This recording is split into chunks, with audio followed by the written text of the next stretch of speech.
Okay, great. So I'm going to change this to speaker view. And it looks like we have quite a few people on here already, and it's 10 o'clock. So welcome everybody to the Cambridge High School PTSA Parent Coffee Chat. Today we have a special guest, Chris Ruttle from Best in Class. He's going to present navigating the college admissions journey for us today. This is obviously a hugely popular chat. We're all going through a lot of the same stuff, and Chris is always extremely knowledgeable and helps us just even know what information to have the right questions to ask. So we're always excited for this one. We do have two featured sponsors for today. The first is Julie Martin with Atlanta Sotheby's Fine Homes, and her email website is listed on our business partners website. And then the other featured sponsor we have for today is Centered Recovery, and I have Reed. So Reed, if you could unmute. Go ahead. Yeah. Hi, good morning, everyone.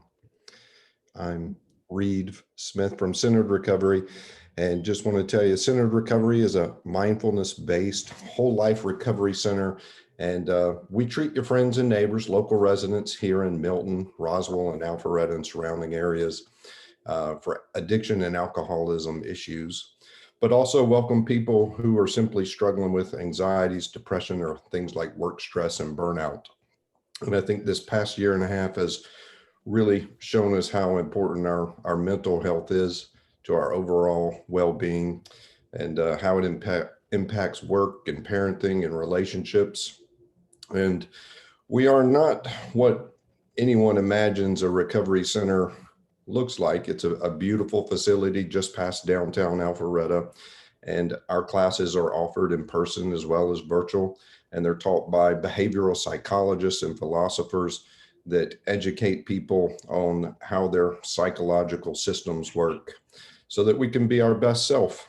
And so if you're interested in learning more, or you need any assistance with a mental health issue for yourself or for someone that you love, you can reach us directly at 678-977-6467, or visit us on the web at www.centeredrecovery.com.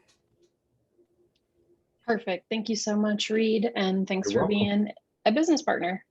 You're welcome. So I am going to turn it over to Chris because his chats, like I said, are very informative, and we want to leave time for questions at the end. Keep in mind, if you have a question that you'd like us to ask for you, you can put it into the chat at the bottom. And we'll ask that for you at an appropriate time. We'll also kind of open up the floor for questions at the end, and make sure that you stick around to the end because we do have a raffle for everyone who's present today, and you're going to want to be a part of that. So without much more, let me make sure that I'm giving you the option to share. I think you're good. Okay. Thank you, Chris. It says host has disabled screen sharing. Okay, here.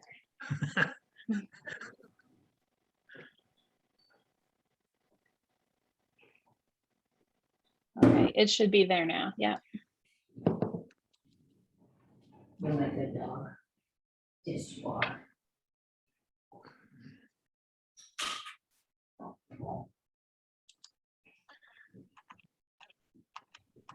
Oh, just as Okay. a reminder, oh, sorry, just as a reminder to everyone, I am going to mute you just for background noise. If you have a question or a comment and you want to make that, just feel free to unmute yourself. Okay. Okay. And everybody can see the chart now? Yes. Okay. Well, glad to be here with you again. This is a very, very broad topic we're going to try and present today. There's a lot of facets to the college admissions journey. We're going to try and make it useful for freshmen as well as seniors. I look forward to questions, and like Krista said, if you put them in the chat, we can handle them. And then also, if you just want to get on at the end and ask questions, we want to make sure this is useful for you. So the thing I want to start with is every student has a path.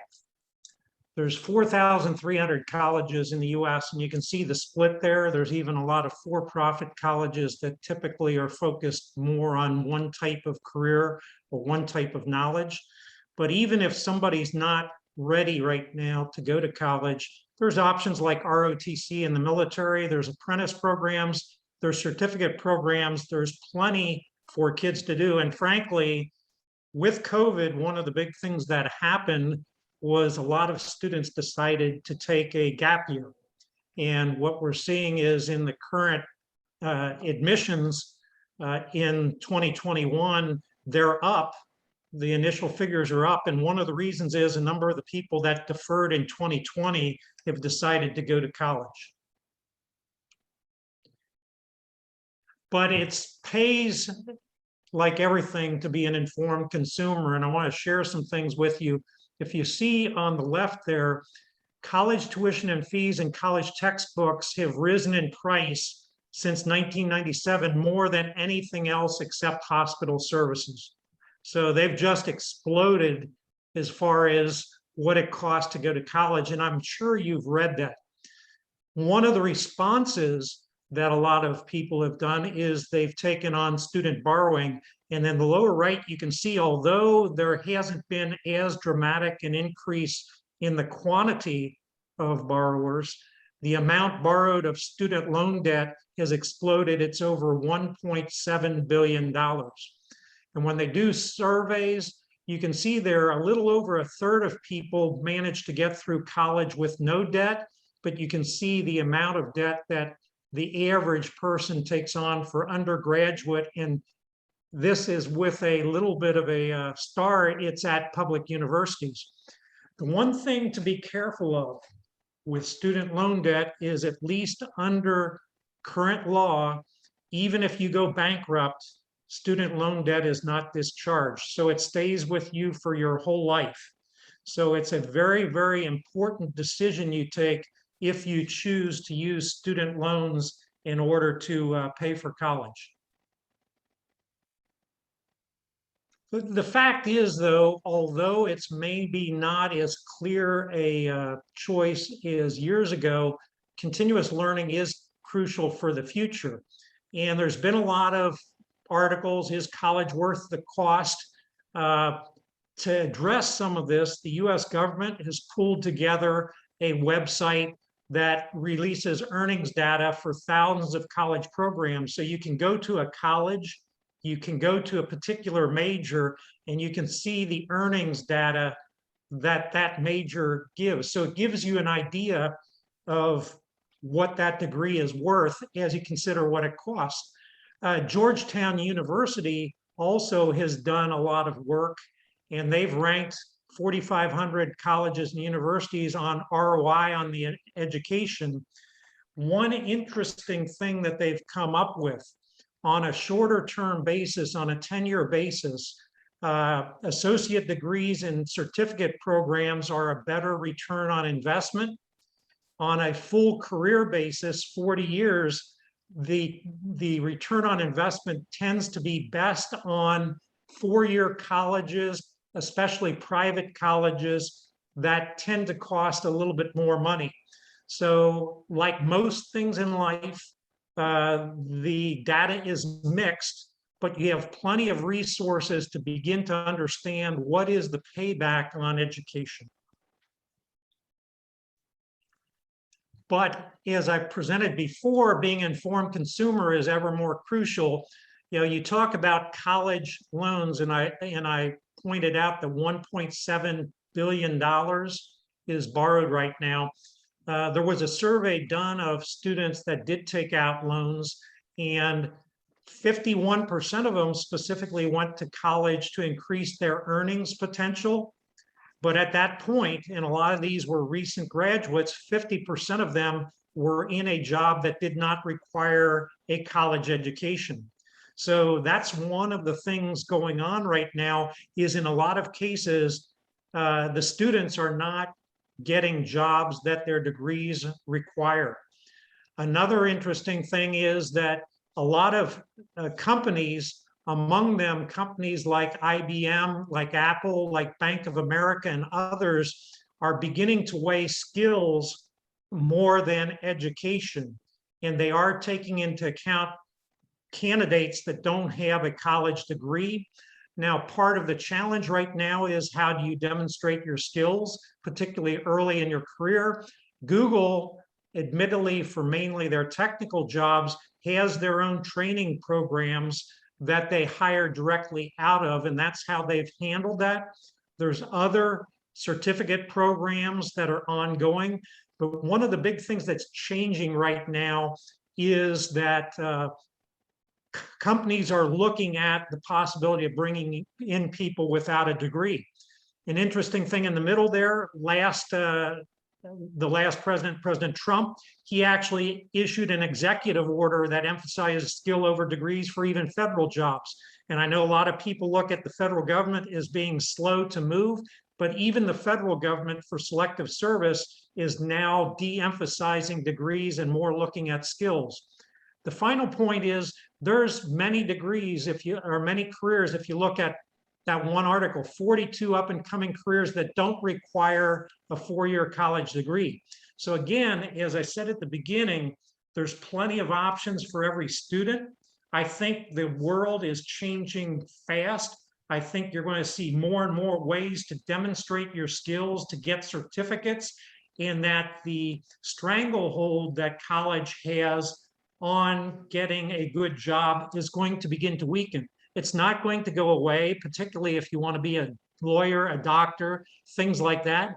But there are going to be other pathways for students.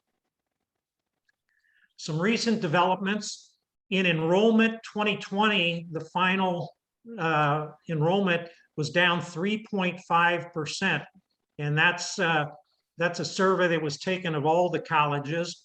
This year, there's no formal survey yet, but public universities that have reported are reporting 5 to 12% increases.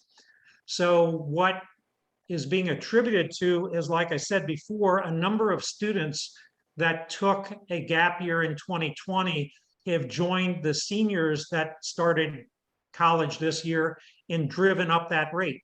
Now, the interesting thing, if you look at statistics, 3 points, men are not enrolling as much as women. So women are up dramatically, men are up only slightly so. Also, four-year colleges are seeing an increase, community colleges are seeing a decrease in enrollments, which is interesting also. So it's a mixed bag as to what's going on.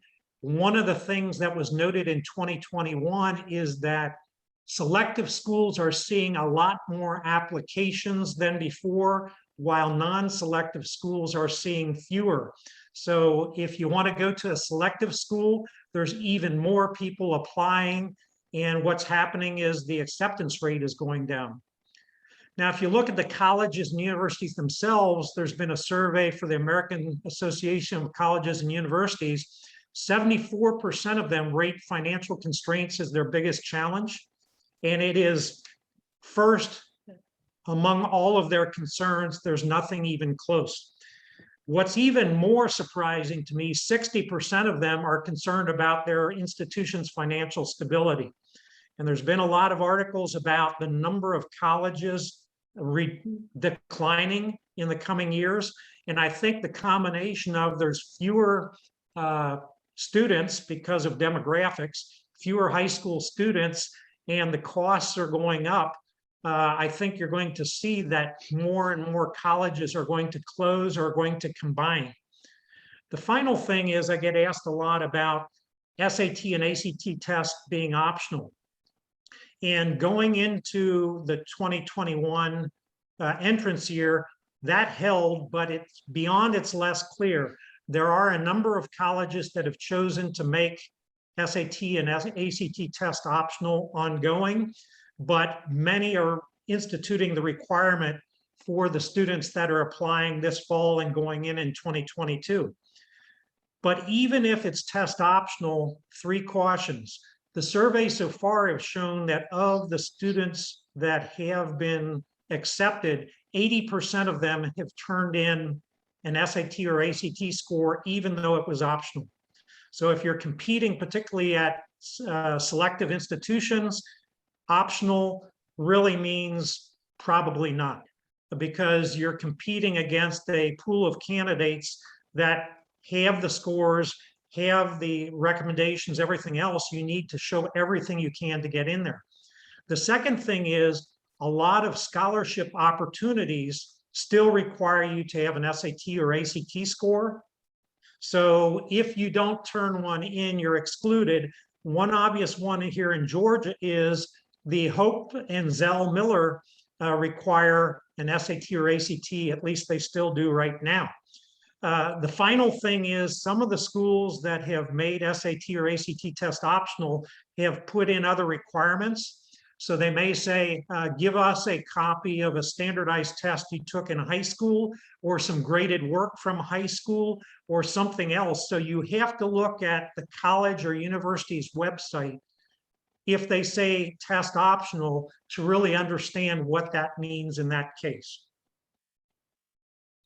Now, the next thing that I'd like to go through is a year-by-year timeline to give you some ideas of what you should be thinking of doing as you go through the high school years. In your freshman and sophomore years, here's some things to think about, and I want to concentrate on the ones in bold on all of these. You should be meeting with your school counselor, and particularly because some of the AP and dual enrollment classes have prerequisites, you should be planning classes so that if you want to take AP and dual enrollment, you've got the prerequisites you want. You should be getting involved in clubs, volunteerism, and sports. And I admit, even before with COVID, it was very, very hard. Even now, you've got to be careful. But colleges do look at your participation outside of school. And in general, it's better to be involved in a few things deeply rather than have a long list of things that you've participated in.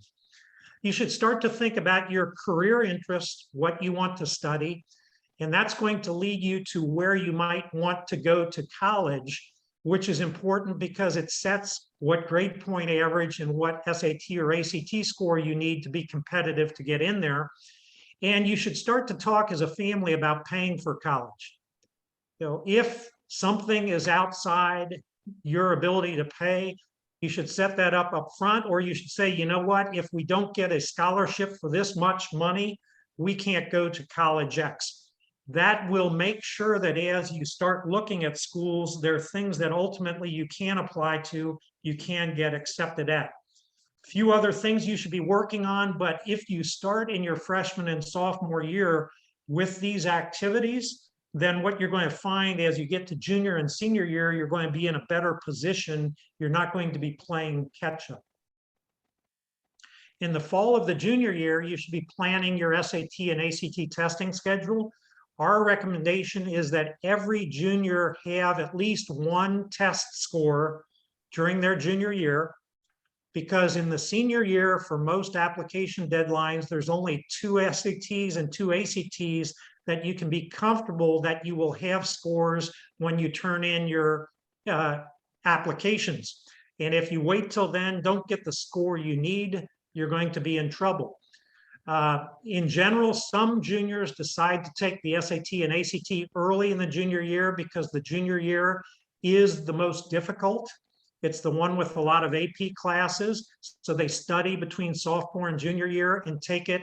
We've already had the first SAT and ACT of the year in the past several weeks.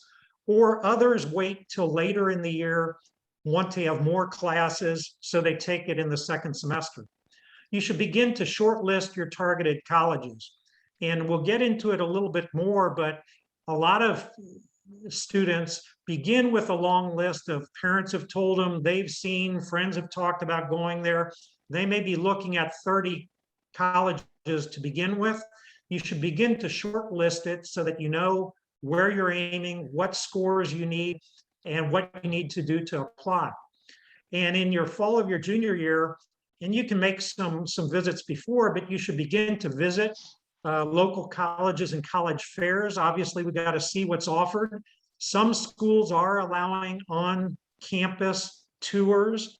Others are still doing it virtually. So right now, you have to just pay attention to what the schools you're interested in are doing. There's some few other activities here, but really, the fall of junior year is a good preparation time to set the stage for what you're going to do in the future. Spring and summer of junior year, you should make sure you've taken at least one ACT or SAT test, like I said. You can take a second. You know, the benefit for those of you that haven't heard it is both ACT and SAT give you what's called super scoring, which means after you take the first test, you never have a component of the test that gets a worse score, but you get all the better scores. So you can mix and match off of different test dates and increase your score, even if overall you didn't do better. You should begin to explore scholarship and grant opportunities, because in a lot of cases, you have to do things in order to be qualified. So it's good to begin this early to look at what you are qualified for. You should begin to visit virtually, if you have to, the colleges you're seriously considering. And if possible, if they are allowing you to meet with them, you should demonstrate interest in those colleges, because as you see in a little bit, demonstrated interest is one thing that colleges look at when they decide who to admit. You've got to be working on a number of other things as you see below. I will say, athletes, if you plan to try and play in college, begin to register in the NCAA Eligibility Center and pay attention to all their rules so you don't shut yourself out on being able to play in college. Fall of senior year. You should be tracking admissions deadlines on a calendar, and you should be working on your applications, completing your college essays, and that's a very, very important activity. We've been giving college essay workshops at a number of schools and helping the students get their essays together. You should be gathering letters of recommendation, and students that are seniors should have already asked their teachers to write, because teachers that do well with them get tons of requests. If you have a senior and they've not asked for letters of recommendation, they better do it quickly, because they may not get anybody to write for them Typically, for most colleges, the letters of recommendation have to come from a teacher or a school employee, not a pastor, not a scout leader, not anything else. And then submit all applications on time and confirm they were received. Okay, plan in detail how to pay for college, file all financial aid documents, and one important thing, file FAFSA as soon as you can after October 1st. The documents for this coming year are available October 1st.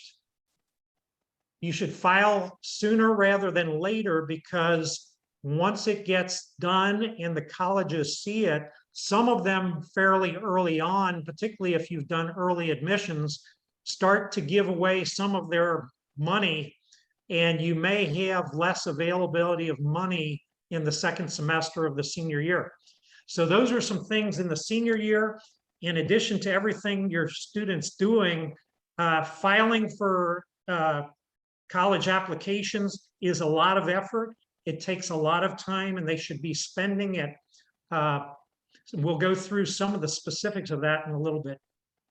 Spring and summer of senior year, you're going to get a student aid report. Quickly after filing FAFSA, you're going to get a general one, and then as you hear back from the schools you've applied to, you'll get their particular offers. Be very, very careful, because about 30% of applicants need to provide verification documents for the report to go active. So make sure that you do not get asked to supply anything else. Obviously, compare the financial aid packages and make your final decision. Inform all schools of your decision. File enrollment papers on time, and do inform all schools of your decision. There's a big wait list, and if you know you're not going to another school, help other students. Tell that school you're not going, so that they can make decisions for other students. A number of colleges need you to send a final transcript. If you do, make arrangements at school so that it gets done.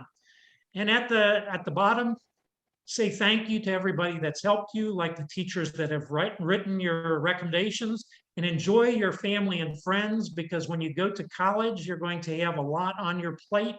This is going to be a chance to maybe chill out and enjoy yourself a little bit more. So hopefully that's a good view over the 4 years, what you can be working on. And obviously, if there's questions later, we can answer them. The next topic I want to do is, how do you pick a school, and how does the school pick you? Picking a school, there's plenty of questions, and here's some of them. One of the big ones is make sure they have your major. I've seen a number of cases where students go to a school, they get there, they actually enroll, and they figure out, oh, they don't even offer what I want to study. But it's size and location. Can I get in? Are my friends there? What's the reputation? Is it a legacy school, meaning the parents went there? Do graduates get employed? As you can see it, there's tons of questions. Whatever is important for you and your student, they should be rating all the schools. We recommend, when we do our workshop, an Excel spreadsheet to weight the factors that are important by school, to give an idea of which ones they should prioritize in order to go to the school that they're most matched with. We recommend that you get 6 schools that you're going to apply to, that's enough. That you get what I'll call 2 fit schools, which means if it's a selective school, one that accepts very few candidates, your percentile for your GPA and your SAT or ACT score should be 95th percentile or above if you're going to be a strong candidate. That does not mean that those schools don't admit anybody under 95th percentile, but if you want to have a very good chance, that's where you need to be, because some of those schools are admitting less than 5% of their candidates. So you can see what a challenge it is. Whereas for other schools, if you're in the top 50% in the student's percentile, that can be a fit school for you. Now, let's say you have a particular program, or maybe your GPA is good, but your SAT is not as good. You really want to go someplace. Apply to and I've got them to the left here, stretch schools. This is where you're 92nd percentile or lower. You're not as competitive on your GPA or your test scores, but you'd still love to go there. They do admit some people at those levels. Plan to do real well on recommendation letters, your essay, your extracurriculars. There's a few things that I'll tell you on showing interest in a little while. For other schools, if you're below 50 percentile, that'd be a stretch school for you. Then even if you're confident in your fit schools, pick 2 safety schools that if all else goes wrong, you're going to get in. You're on a selective school, you're 98th percentile or above. On others, you're 75th percentile or above as far as your GPA and your SAT or ACT test score, because in that case, you know that you have a place to go. So that's what I would say. Could it be 7 schools? Yes. Could it be 5?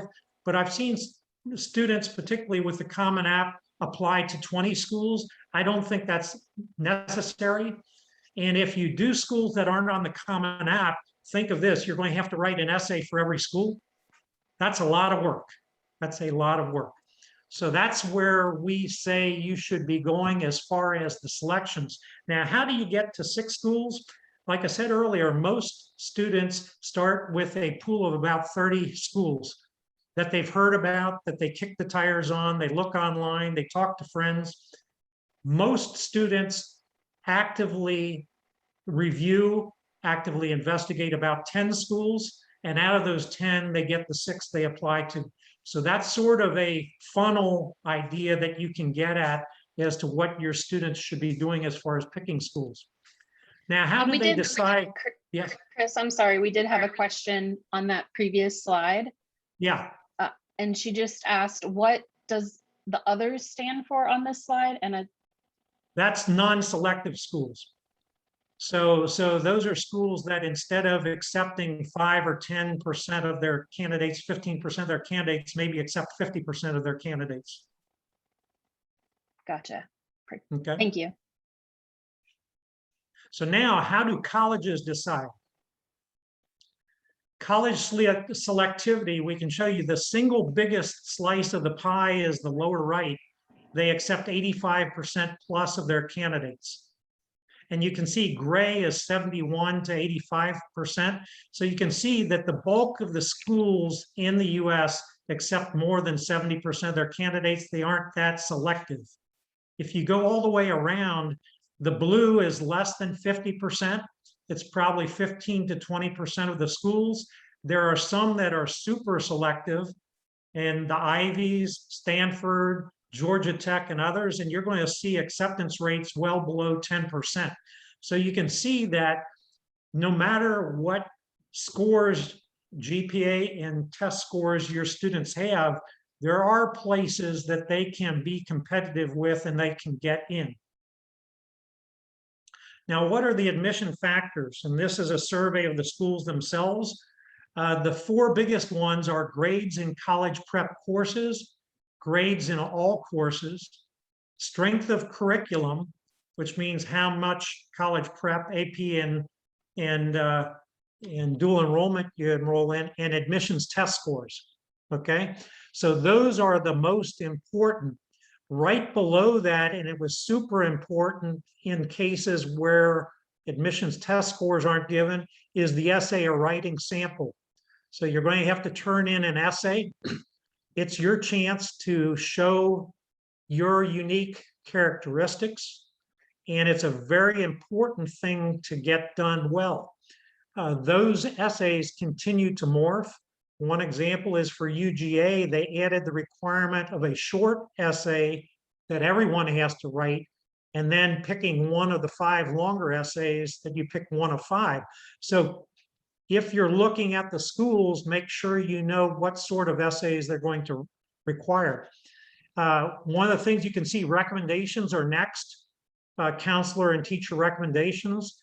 Extracurriculars, student demonstrated interest is more important than class rank, subject test scores. And one of the things I'm going to tell you, let's say a particular school doesn't come to the Southeast, you can't get there, or they're not doing face-to-face. One way you can demonstrate interest, and you don't need to do this in non-selective schools, but if you're interested in selective schools, is have your student prepare some really good questions about that school, not things they can find online, and have them call into the admissions group. They'll get matched up with the admissions counselor that handles their application. Usually it's based on last name. And that person will respond to you, but even more important, put something in your file that you called in and you were interested. A bonus, particularly if you're in a very competitive program, and again, you got to come prepared, is saying, I'm really interested in your biology program or your engineering program. Could you possibly connect me with somebody in that school? So I have a few questions for them. So that's a way to show demonstrated interest, particularly if COVID keeps you from meeting somebody at school, meeting somebody at a college fair. But like everything in life, visibility is good or it's bad, depending on how you use it. Do not play that card unless you are very, very prepared. That's like you all as parents interviewing for a job. You got to go in with your A game. Some other factors, more selective schools, because they get plenty of kids with good grades. Look at things like college prep courses, the essays, they tend to emphasize those more. Looking down below, private institutions and larger institutions tend to look at where you came from, what school you went to. A lot of times, particularly private institutions are trying to get more diversity in their student body. They'll look at race and ethnicity. They'll look at gender. In the middle, if you are a first generation status, meaning your student is the first one to go to college, about a third of the colleges will take that into account. So you should highlight that if that is the case. And about a quarter of the colleges overall look at school attended, meaning high school, race and ethnicity, state and country of residence. So these give you some ideas of groups of colleges, how you can separate yourself out a little bit also. And Chris, we did have a, I'm so sorry. We did have a question.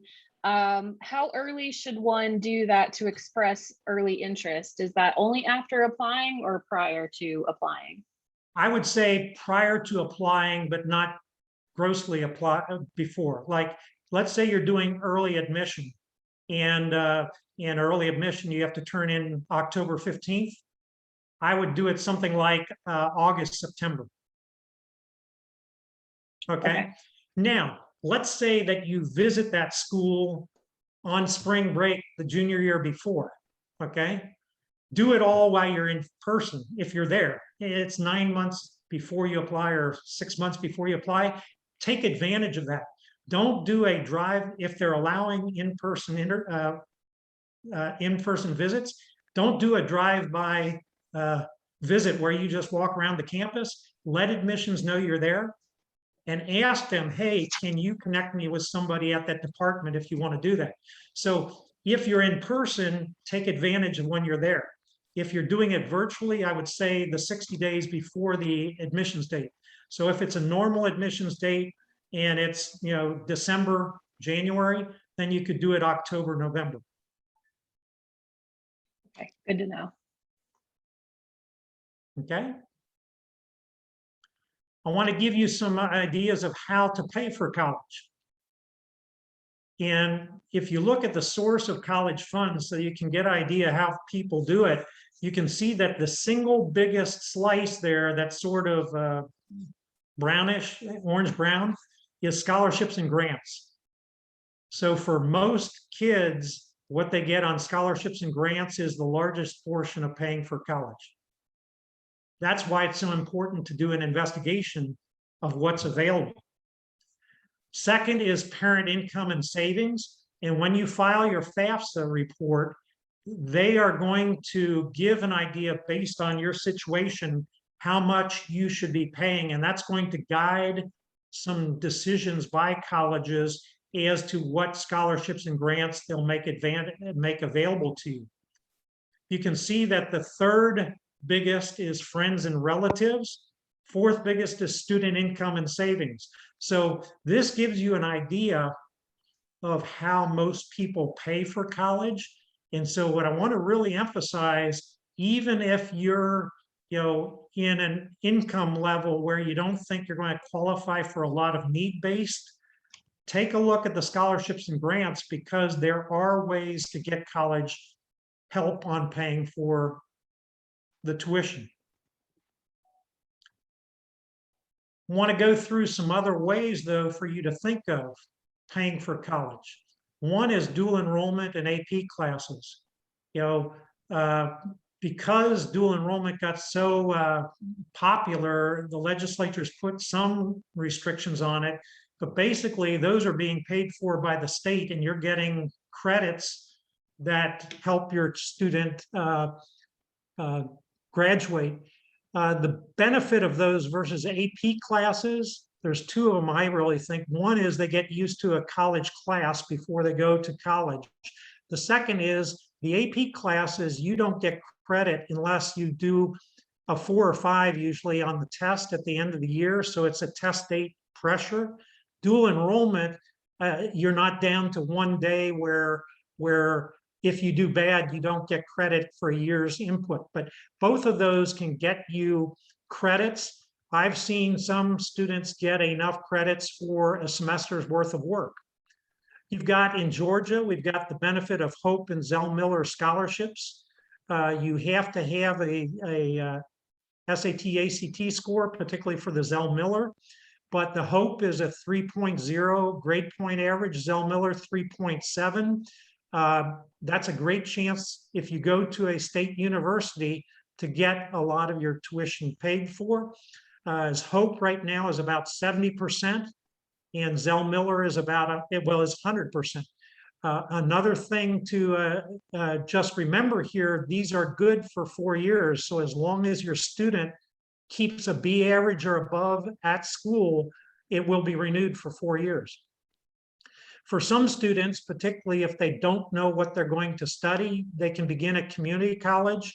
If you do that in Georgia, at a Georgia State Community College, and you watch the course numbers, and you know where they might transfer on a 4-year degree later, you can get the credits for the entry-level courses, the entry-level English and math and other courses, and the tuition at a community college is typically about half of the tuition at a 4-year college. So that's a way of saving some money, particularly if your student's not really sure what they want to do in college. You can look at other scholarships, large and small. Some employers give scholarships. Think of your employer. Some groups you're in, like maybe social groups where you volunteer. At churches, others give out scholarships. And then there are 2 general websites that you can start to look at a broader net. One is unigo.com, unigo.com. The other is scholarships.com. I'm sure there's others, but those 2, you have a chance. You can search by state, you can search by a few other criteria, and maybe get an idea of scholarships you hadn't thought of. The other thing that I would say, and it's got to be careful, I don't think I'd recommend this for freshmen going in, but think about your student working either on campus or commercial jobs and earning part of what they have to pay.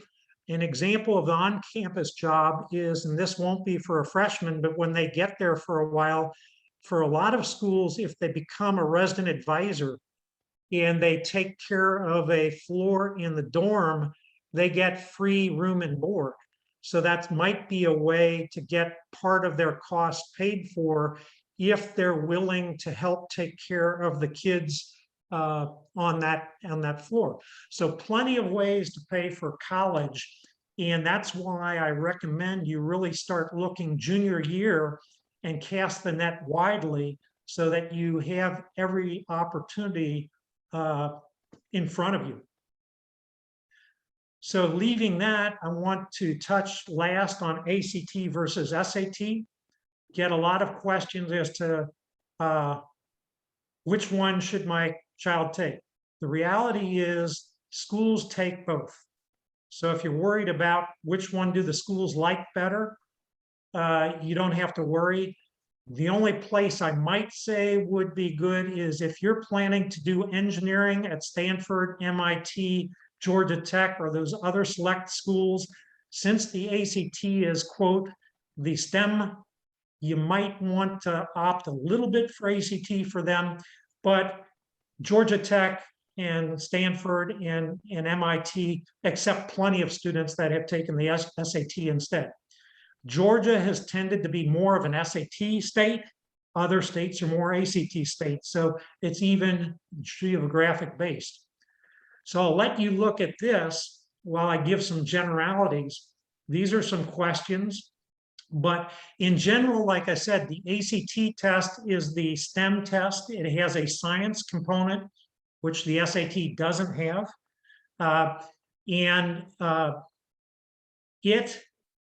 Most people will say, has more straightforward questions, but you have about 21 seconds a question less to answer each question. So it's even more time stressed than the SAT. The SAT, the questions are harder in that you have to interpret them. The questions usually are more working on applying the knowledge you have, but you get more time to answer. So that is, the Cliff Notes version. You can see a lot of other questions. When we are working with students, one of the criteria besides these type of questions and how they feel is doing some mock tests and actually seeing which one matches up with them the best. But don't worry, like I said before, of what the college wants. Worry about what is best for your student. The only thing I will tell you not to do is once you decide on either the SAT or ACT, do not try and do both. They're different enough that you will confuse your student and it will just distract them. So if you decide to do the ACT, stay with it, because one of the other benefits is you get into the super scoring. If they take it a second time, they never do worse. They only have a chance to do better. Whereas if you jump right over to the SAT, there's no super scoring for the first SAT. The next test dates, both the SAT and ACT have had their first of 7 test dates the past couple of weeks. You can see for the SAT, there's 3 more test dates this year and 3 at the beginning of next year, whereas the ACT only has 2 more this year and they have 4 next year, including 1 in July of next year. So these are the dates that you can take. I would say in general, I get asked, when should I register? If you want to stay in North Fulton and not drive, it's sooner rather than later, because the schools that are offering the SAT or ACT tend to fill in North Fulton faster than any place else. So you'll find a place to take the test. It's just you may be driving a little bit more if you wait. A little bit about us. We do monthly mock SAT and ACT tests. We follow it up with a one-on-one consultation where we go through a 10-page report that gives you insights down to not just the scores, but you need help with commas in English and quadratic equations in math. We do that monthly. The next one we're doing is October 11th. It's Columbus Day, a Monday. It's a school holiday, so we'll be doing it on that school holiday. We'll do it November 13th also. The next prep classes we do offer tutoring for the students that want one-on-one, but we'll start an SAT class on September 25th for the December 4th test date. And the next ACT where we can start a class is December 11th ACT date will start on October 2nd. If your student is taking a test closer in. We're already in the middle of our class for that date. We can do some tutoring if they need some help. We do tutoring on all subjects on demand. Tends to be more advanced math and advanced science in high school. And towards the end of the year, a lot of AP brush up. And right now we're doing college admission support, particularly with the essays. So that's the things we can do to help you. And this is how you can get a hold of us. If you haven't noticed us, we're on the corner of Highway 9 in Bethany Bend. We're about a quarter mile from the school, and we'd love to help your students. So with that, we've gotten through a lot. I know it's a lot to take in a short time, but I'd like to now answer any questions we might have. Perfect. First of all, thank you. That was so much good information. And I know in some of the previous chats, I think maybe you did offer the slides. No, we don't offer the slides because it's some of our intellectual property, basically. But I think what's happened with the PTA, I think that you've made the recording available. Okay, So perfect. Yes. for Cambridge families, I think that if you want to review these, the best path forward is to watch when the PTA makes the recording available. Yeah, absolutely. So for people who are not able to be on the chat today due to work or other obligations, we do post the recording of today's talk on our website. So we do have a few questions, and I appreciate that. And we'll also post your website as well. I know you have this business card here, but we'll make sure that we put that in our website page as well as in the Bears Den Facebook group, just in case people have additional questions. But for now, we have Mandy asks, do you recommend taking one of each to begin, and then the student can decide which one they want to focus on? And that's for ACT or SAT? I mean, you can do that. Obviously, you're paying for it, and there's no harm. I think that you start with a mock with us. It's less expensive, and you get a 10-page report, which is a lot more detailed than you'll get even if you pay for the detailed reports from the SAT or ACT. So I would say that it's probably better to use mocks to decide what to do rather than use the tests themselves, because at least in our case, can't speak for everybody, but our mocks are old SATs and ACTs. And so they're what the students would get. Gotcha. And then Dave asks, what are the average test scores at major Georgia schools, if we know those? I'll go through some of the public universities, okay? If you want to be, and I'm talking about 75th percentile or above, if you want to be real competitive. If you want to go to Georgia Tech, you should be 1480 to 1500 on an SAT, 34 on an ACT, for example. If you want to go to UGA, UGA has become one of the most competitive general universities in the country because so many kids are staying because of Hope and Zell Miller. You should probably be thinking about 1380 to 1400 or about a 31, 32 on the ACT. And these, again, I'm not saying kids under that don't get in. This is to be very, very competitive. If you go to more of a Kennesaw, Georgia State, Georgia Southern, probably 1250, you'll be very, very competitive. You go to GCSU, University of North Georgia, maybe 1180, something like that.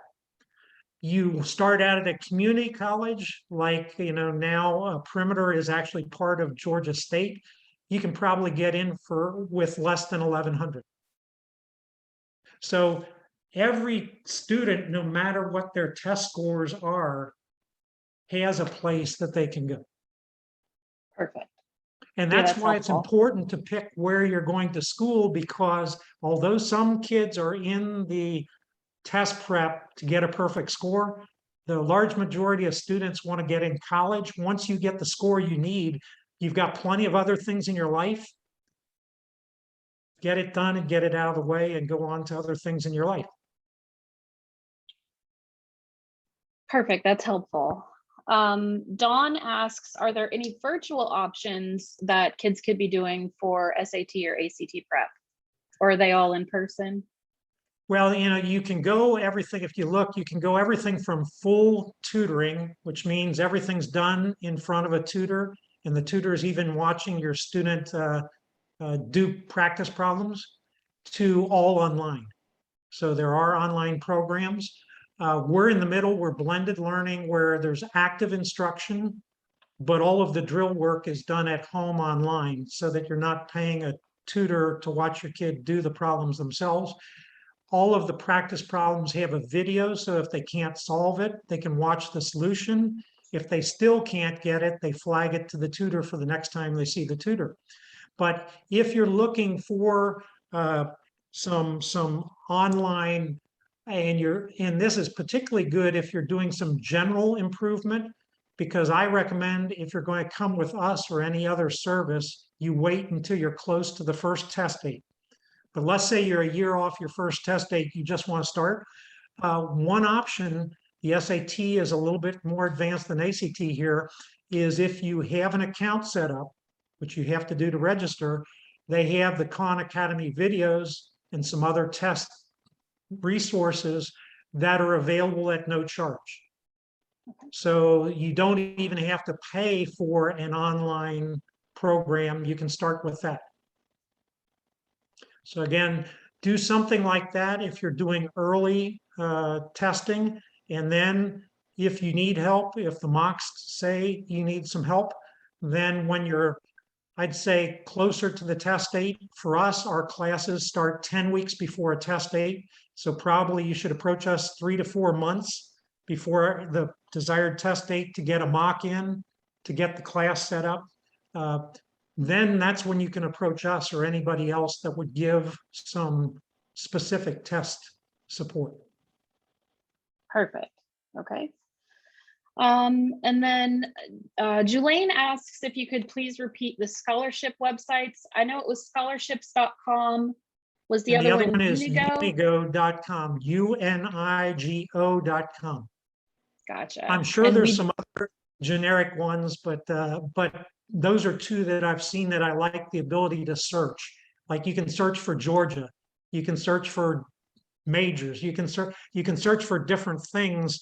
And believe me, when you start to see some of the scholarships, you'll never believe you look at them, you say, there's a scholarship for that type of thing. Gotcha. Perfect.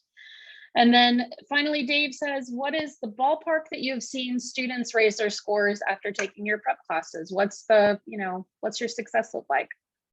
If you got to couch it because the scores are on a bell curve, okay? And so if you're on the low end, it's easier, relatively speaking, to improve. And if you're on the high end, it's harder. If you're towards the middle of the bell curve, in our classes, we've seen the average class improvements, as I look at class cohorts, have been between 160 and 220 points. Now, I've seen some schools improve. I've seen some kids improve up to 400 points. I've seen others not improve much. And I can predict, because we've got that online system, I can predict the improvement in our system if the student is not doing the online drill work. And we do have a dashboard. We do send emails reminding them they're not doing it. If they don't look at the videos when they get the questions wrong, if they don't take the practice tests with us, they're the ones that aren't going to improve. So I can almost watch the dashboard for each student while they're taking the class and predict their improvement. Obviously, we really try to push them in that case. Parents get a weekly snapshot email of what they're doing with us to help encourage the kids. But at the end of the day, if they won't do the work in our blended learning model, then maybe they need a tutor sitting on them, forcing them to do every single activity they need to get better. Sure. We have time for just maybe one more question. If anybody has anything, you're welcome to just ask it or type it in the chat.